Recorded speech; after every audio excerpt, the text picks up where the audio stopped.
নমস্কাৰ সকলো দৰ্শক, আজি ভিডিঅ' এটা এনেকুৱা ভিডিঅ' হ'বলৈ গৈ আছে। আজি আহিছোঁ মই যোৰহাটত আহি থকা অৱস্থাতে নগাঁৱৰ পৰা আপোনাৰ মিছা পাৰ হৈ আহি পেলাই মিনিমাম আপুনি 100 মিটাৰ পিছত আপুনি এখন ধুনীয়া ৰেষ্টুৰেণ্ট পাব। আহক উপভোগ কৰোঁ। গতিকে উপভোগত আমি ভিতৰলৈকে সোমাই যাওঁ।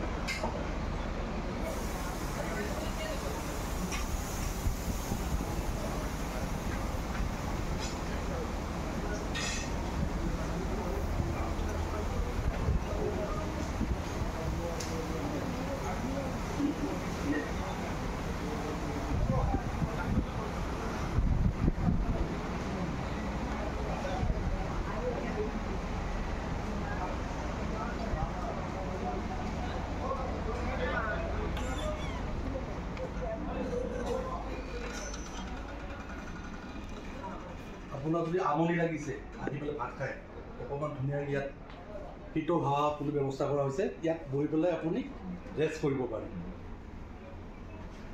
গতিকে আজি ভিডিঅ'টো চাই থকাৰ বাবে আপোনালোকক বহুত বহুত ধন্যবাদ। এই ভিডিঅ'টো একদম লাষ্টলৈকে চাব।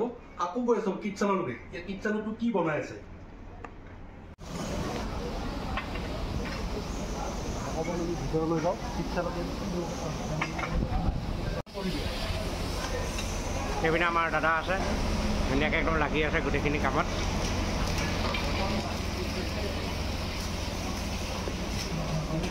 আলুত আপোনাৰ ভাতবিলাক লগা হয় থালি চিষ্টেমত।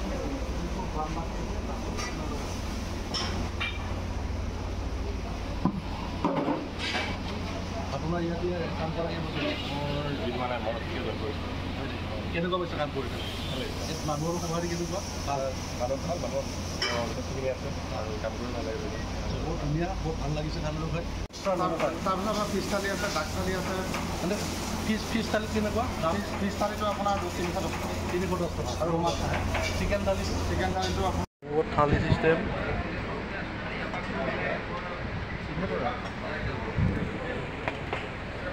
ষ্টিল ফটো উঠাবচোন দেই ভিডিঅ' পিছত।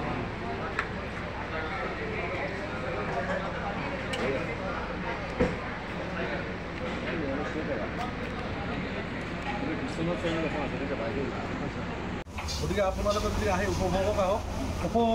উপভোগ হয়নে? উপভোগত আহি মাত্ৰ উপভোগ কৰোঁ আপোনালোকে।